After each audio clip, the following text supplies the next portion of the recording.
আমি যখন শ্যাম্পু করি তখনই আমার চুলকে সময়টা বেশি দেওয়া হয়, আর তখন আমার চুলটা আমার কাছে খুব ভালো লাগে।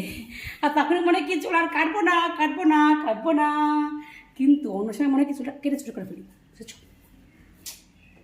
আমার পাপানোর জন্য পকোড়া হয়ে গেছে, পকোড়া পকোড়া পকোড়া। এই দেখো চিকেন পকোড়া হয়ে গেছে, একদম কড়া কড়া পকোড়া। বেশ কড়া হলে আমার পাপা মুসমুস করে খায়, খুড়মুড় করে। তাড়াতাড়ি আসো, শীঘ্র আসো, পুজো করতে যাবো, দেরি হয়ে যাচ্ছে।